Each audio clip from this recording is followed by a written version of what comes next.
En el amor y en la guerra. Ildefonso Falcones. Serie tercera parte, Deseo y amor.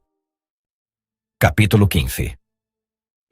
Castelnuovo, Nápoles, primavera de 1454. Durante algo más de 3 meses, la familia de Marina había vivido en el castillo. Paolo propuso aceptar la hospitalidad que les brindó Gaspar a su regreso de Accumoli tras la humillante, infructuosa y costosísima persecución de su hermanastro. Pero el canciller le hizo saber su oposición. Se encontraban bajo la protección del rey, y así permanecerían hasta que se decidieran las cuestiones sometidas a su arbitrio.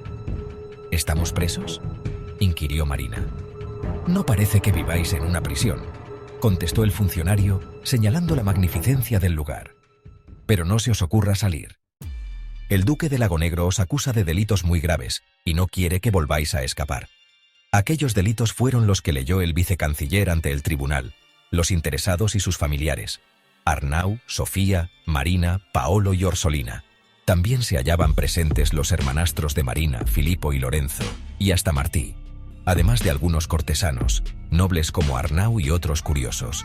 Gaspar d'Estorrent excusó su presencia ante Paolo. No convenía exacerbar los ánimos, le dijo. Liboria había conseguido colarse de la mano de Filippo y lo contemplaba todo discretamente desde un rincón. Desde allí percibió la tensión que flotaba entre los allegados de Marina y Paolo. El duque de Lagonegro suplica que se le restituya la autoridad sobre su pupila, Marina di Forti, que deberá ingresar en un convento.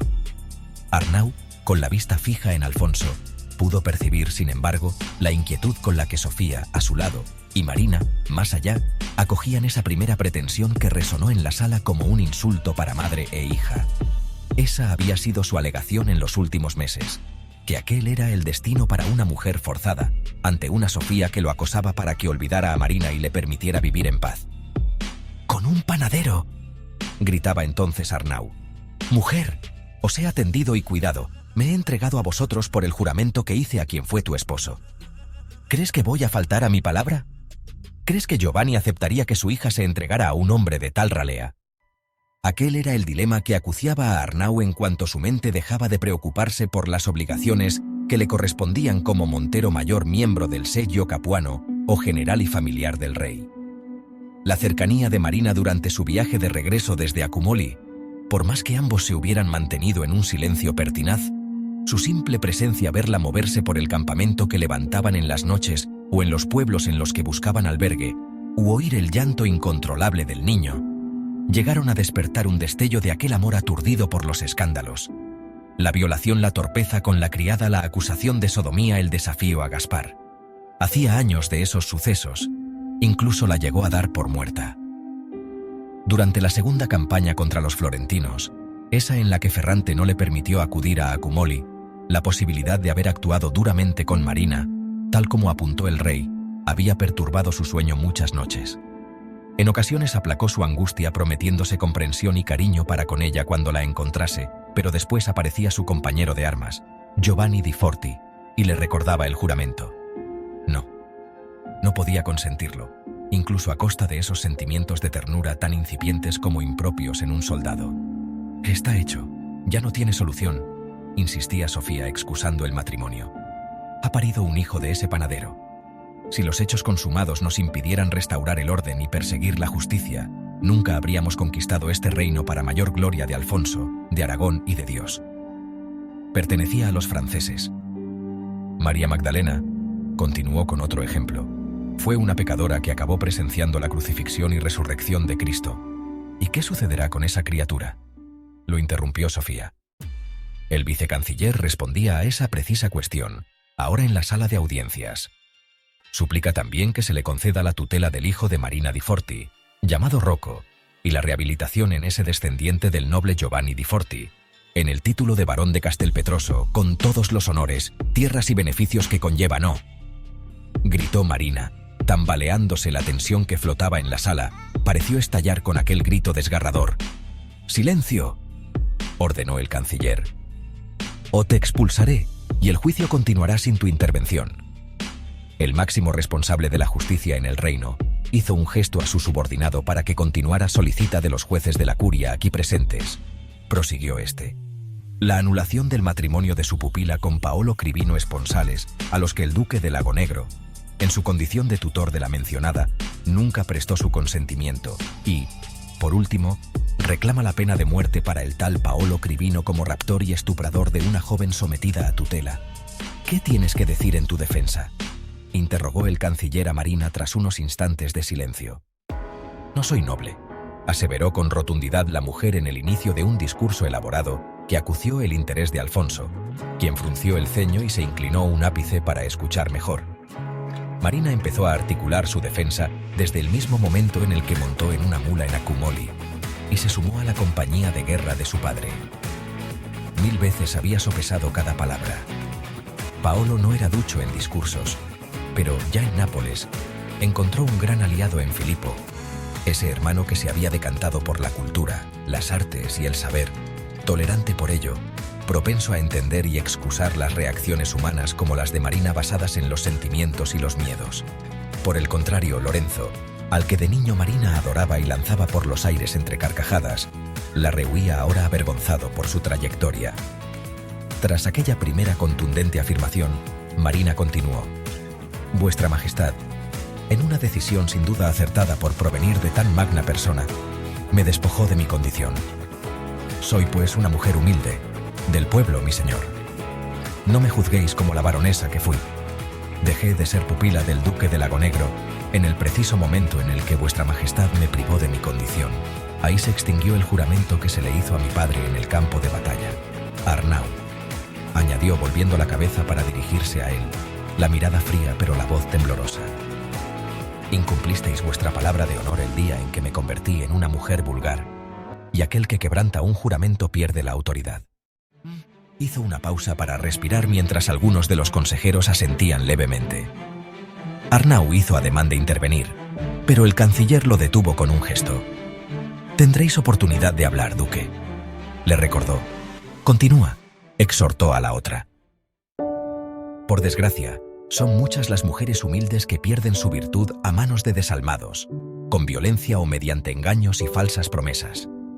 Dios nuestro Señor los castigará, pero ninguna de ellas ingresa en un convento como pueden hacerlo las nobles deshonradas. También cometí un error, Majestad, reconoció dirigiéndose de nuevo directamente a Alfonso. Y lo confesé ante los hombres de la Iglesia. En esta ocasión paseó la mirada por los frailes y sacerdotes doctores en leyes que aconsejaban al rey. Y me arrepentí, y cumplí la penitencia que se me impuso. Y Dios sabe que lo he penado mucho más todavía.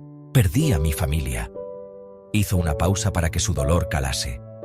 A mi madre, a mis hermanos, y también a mi padre, añadió mirando a Arnau. No os guardo rencor, padre. Creéis cumplir con vuestro deber, como siempre, tenaz hasta el final. También perdí a mis amistades, y tuve que abandonar esta maravillosa ciudad y refugiarme en las montañas. Podréis decir que era noble cuando sucedió todo, pero yo reitero ante vos algo que ya sabéis. Soy una simple mujer despojada de cualquier título. ¿Qué sentido tiene tratarme ahora como alguien que ya no soy? La Iglesia perdonó mis errores de juventud. ¿A qué encerrarme en un convento para arrepentidas con las mujeres públicas? ¿Acaso se las obliga a ellas? Tras la conquista de este reino, vuestra majestad perdonó incluso a aquellos que lucharon contra vos y pretendieron vuestra muerte. Suplico una migaja de esa magnificencia para una mujer que, en sus pequeñas responsabilidades diarias, siempre ha sido fiel y leal al rey de Nápoles y Aragón. De la Iglesia imploro el mismo perdón. Sería pecar de soberbia por mi parte tratar de exponer ante doctores como vuestras mercedes las enseñanzas de nuestro Señor Jesucristo. Solo soy una pecadora. Me limito pues a apelar a ella y a vuestra clemencia. El duque conocía bien al rey y podía intuir el sentido de sus decisiones a través de su actitud, su respiración, sus ademanes y su simple postura. Había presenciado numerosos juicios como aquel en tiendas de campaña, en castillos y fortalezas repartidos por todos los rincones del reino y hasta en el propio campo de batalla. Marina había convencido al monarca. Incluso al propio Arnau se vio obligado a reconocer. Percibió dolor en su hija. Y no solo eso, también resentimiento, tristeza. Nunca llegó a hablar con ella de todos aquellos problemas. Él tomaba las decisiones correctas, las que correspondían. Eran indiscutibles. Juró a Giovanni cuidar de ella. ¿Qué habría decidido su amigo de haber vivido tal situación?, se preguntó. Una reacción inconsciente, intempestiva que nadie osó interrumpir en esa ocasión. Ese niño lleva la sangre de Giovanni di Forti, señor de Castelpetroso, valiente guerrero que dio la vida por Nápoles y su rey, y falleció con la tranquilidad de que su estirpe continuaría su obra y su linaje perviviría en el tiempo. Yo lo juré.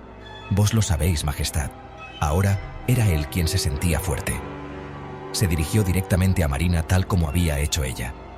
Hija, no comparto tus decisiones, tu fuga, tu relación con ese...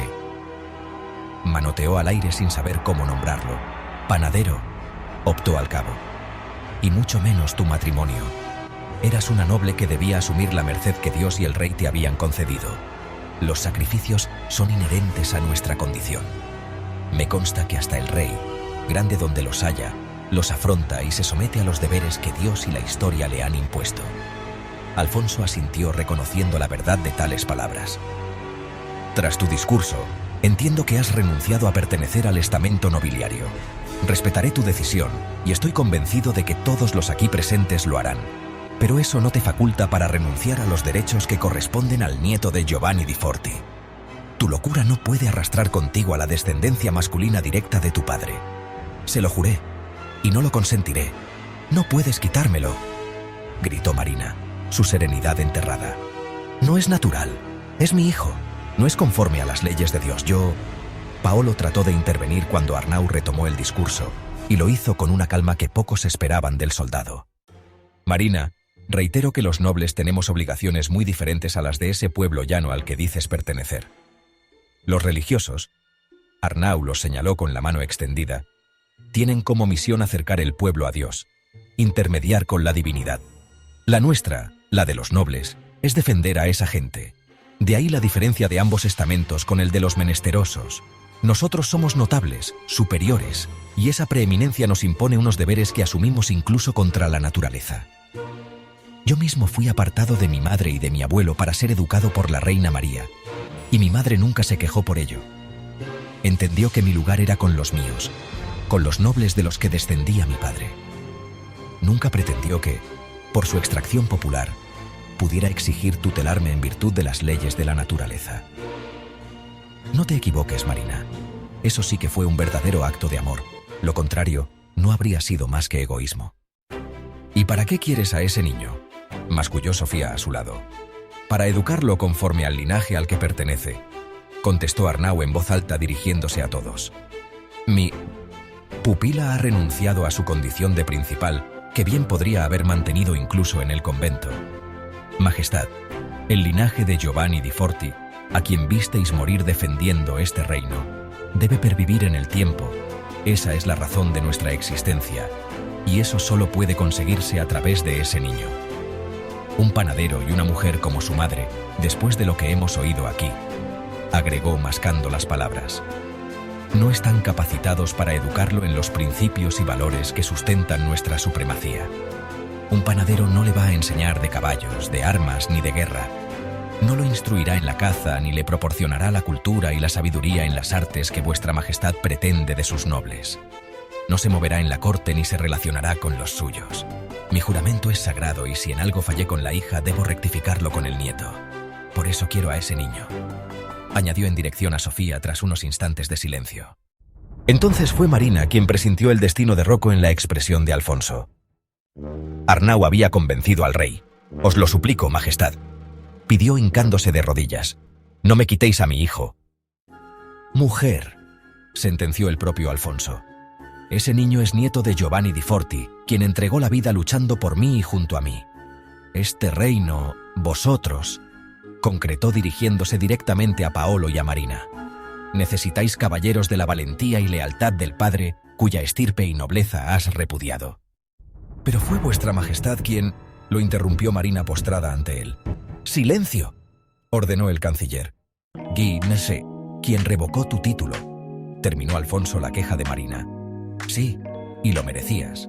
Tu hijo no es Rocco Cribino, sino Rocco di Forti, barón de Castelpetroso, a quien desde hoy restituyo en todos sus títulos, honores y propiedades, y que a partir de este momento quedará bajo la tutela de Arnau Estanyol, duque de Lagonegro, quien también desde este momento se obliga a educarlo y cuidarlo en la fe a Dios y la obediencia a la Iglesia, en la fidelidad y lealtad absoluta a su rey y en la defensa del reino de Nápoles.